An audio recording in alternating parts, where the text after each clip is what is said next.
superbe, sublime, merveilleuse. Sauf que ce gars-là est quand même rationnel et pragmatique. Mais ça pose un très grave problème. Je t'assure qu'il n'y a aucun politologue sérieux qui va te dire « Oh, j'ai le droit! » Un politologue, pas comme les autres. Loïc Tassé. C'est pas le temps de faire ça. Loïc, bonjour. Bonjour Benoît, je t'entendais parler avec Alexandre. Attends, je t'entendais parler avec Alexandre, tu disais oui c'est terrible, les enfants vont perdre 10% de leur année. Mais non, au primaire c'est vraiment pas terrible, ils redoublent une année sur 2. Alors pour avoir vu le programme, en deuxième année, tu refais un petit peu plus approfondi ce que tu faisais en première. Les enfants s'emmerdent, mais ça c'est pas grave. En quatrième année, tu refais ce que tu faisais en troisième. Ils s'emmerdent encore plus, mais c'est pas grave. En sixième, ils dorment, ils deviennent agités, mais c'est pas grave, tu refais ce que tu faisais en cinquième. C'est un programme très allégé qu'on a au Québec. C'est pas du tout un bon programme, mais c'est pas grave. C'est vraiment pas grave qu'on perde 10%. On pourrait perdre quasiment 100% de l'année. Ça va être repris de toute façon. Ça a déjà été fait. Ce que tu dis, finalement, c'est qu'on va perdre 10% de 50% de ce qui devrait être enseigné. Si tu veux, c'est ça, oui. Ah ouais, on peut dire ça comme ça. On mais peut le dire comme ça. Donc, c'est pas beaucoup. C'est vrai que c'est pas beaucoup. C'est vrai qu'ils reprennent l'année précédente, c'est vrai. C'est assez oui, puis les enfants s'ennuient, puis ils se demandent en classe pourquoi les enfants sont dissipés. Ils sont dissipés parce qu'ils s'emmerdent. Parce que, comme d'habitude, ce que vous faites, c'est que vous dites, oh, il y a 2-3 queues de classe qui comprennent rien, alors il faut mettre la classe au niveau des plus bas. Ben oui, mais tout le monde s'ennuie. C'est comme Dénominateur commun le plus bas possible, Loïc, c'est la règle au Québec. Plus petit dénominateur commun. Ouais. On apprenait ça en mathématiques. Ben oui. Même moi, j'ai appris ça. Pas d'argent américain pour l'Ukraine. C'est Poutine qui applaudit. Il n'y a même pas de dénominateur commun ici entre... Il n'y a rien. C'est zéro. Et ça fait très peur parce que même Biden a dit, écoutez, vous venez de faire au Congrès, vous venez de faire un merveilleux cadeau de Noël à Poutine. Il est très heureux de ça, lui, certainement, parce que les troupes russes avancent dans l'est du pays. Elles grignotent de plus en plus. Au sud, ça va mal pour les Russes, ça va bien pour les Ukrainiens, mais dans l'est, ça va pas très bien. Et évidemment, à travers tout ça, ce pauvre Zelensky essaie de faire bonne figure, de dire ça va bien aller. Il nous a dit, oui, vous savez, j'ai reçu des assurances. Ouais, t'as reçu des assurances, mais t'as pas reçu d'argent. Ça, c'est comme un contrat. Tant que c'est pas signé, c'est pas fait. Alors, il y a pas d'argent, puis les Américains en donnent pas. Et je te dirais, des deux côtés, et les démocrates et les républicains sont complètement bornés là-dessus. Les démocrates, ils pourraient faire un effort et donner aux républicains ce qu'ils veulent, parce qu'à mon avis, la protection de la démocratie, c'est plus important que la protection de la frontière sud contre les immigrants.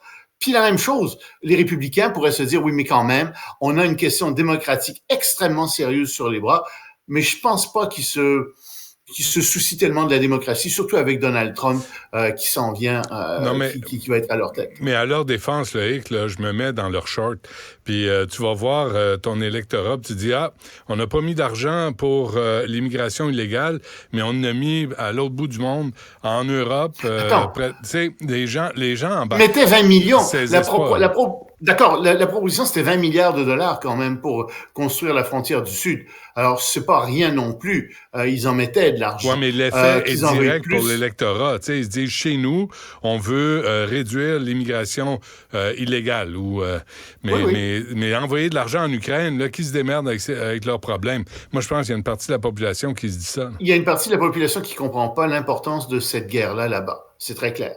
Mais malgré tout, les élus, on s'attend à ce qu'ils comprennent un peu davantage, puis on s'attend à ce qu'ils mettent chacun de leur côté de l'eau dans leur vin, puis qu'on arrive à des montants. Les démocrates ont commencé, ils ont quand même accordé à peu près 20 milliards de dollars dans ce projet de loi pour donner de l'argent et à Israël et à l'Ukraine. Mm-hmm. Puis ils rajoutent à ça une vingtaine de milliards de dollars pour construire le mur dans le Sud. Mais c'est pas assez pour les républicains.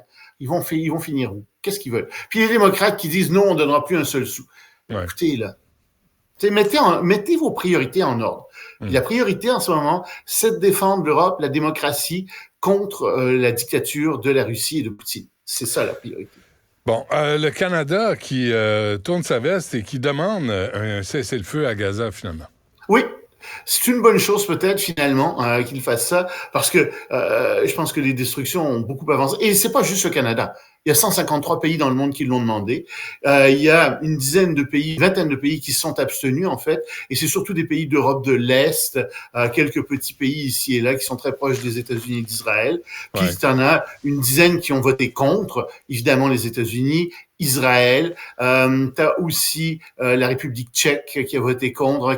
Puis des îles, des Notua, des trucs comme ça. Vraiment presque rien. Donc, on peut dire que, franchement... Qu'est-ce que les Nations unies demandent au Hamas? Ben là-dedans, il n'y a pas de... Hamas, en fait, on demande au Hamas de remettre les otages. Il y a ça aussi. On leur demande un cessez-le-feu, il faut qu'ils remettent les otages et tout. Mais, tu sais... Ce matin, je parlais des Nations unies qui était un cirque là, avec des clowns qui ont invité le ministre iranien des Affaires étrangères pour parler des droits de l'homme lors du 75e anniversaire de la Déclaration C'est drôle, ça détend, non? Mais tu trouves ça pas détend, que c'est écoute. Ben il n'y a pas parlé des droits de la femme, tu remarques non plus là-dedans. Ça n'existe pas. Ça n'existe pas. En Iran, des droits de la femme? Non. What the fuck? Oxymoron, ça existe pas, ça. Voyons donc.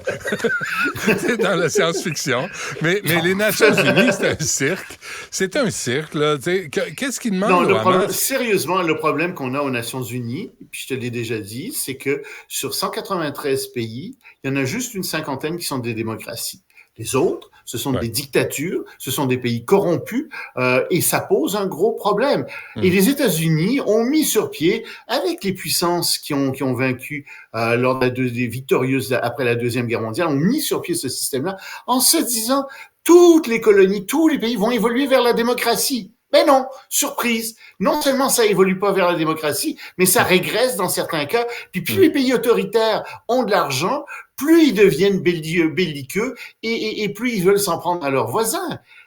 C'est la nature humaine, un peu, c'est comme ça, mais quelle naïveté incroyable. C'est mieux que la Société des Nations avant, mais on n'est vraiment pas arrivé à une bonne formule encore dans les Nations Unies, qui quand même s'occupe d'autres choses. Mais l'Iran, écoute... Prendre la parole, l'Iran, c'est presque gênant. Et avant qu'on se quitte, un mot sur la COP28 qui, au grand étonnement de tous... Toi, t'es peut-être étonné. Moi, je suis pas étonné. C'est un peu ce que je t'avais dit. Attends, on dit, on va sortir. Alors, les gens se réjouissent, hein. Tout le monde donne des grandes claques dans le dos en disant c'est merveilleux, etc. Allez lire le texte. Regardez, le texte dit qu'on va transiter hors des énergies fossiles. OK? C'est bon qu'on en parle. Je suis content qu'on en parle. Tout le monde est content qu'on en parle. Mais, et je cite, de manière juste, ordonnée et équitable. Ben oui. Mais qui va décider de ce qui est juste, ordonné et équitable? Ce qui est juste et ordonné et équitable pour moi, c'est pas nécessairement ce qui est juste et ordonné et équitable pour toi ou pour les gens qui nous écoutent. C'est ou pour autre chose. Sultan. Le sultan. Ou pour le sultan. Ben oui, mais ça veut dire c'est de manière juste.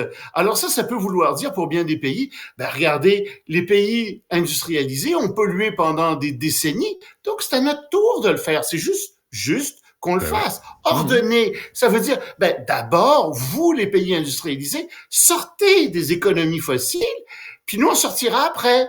Commencez les premiers. Puis équitable, c'est le fric. Ça veut dire, donnez-nous de l'argent. On veut de l'argent pour ça. On est tellement honnête, on est tellement compétent, on va bien s'en servir, vous allez voir. Donnez-nous-en beaucoup, puis on va être très contents. Merci de décoder le message pour nous, Loïc. Je pense que c'est assez clair.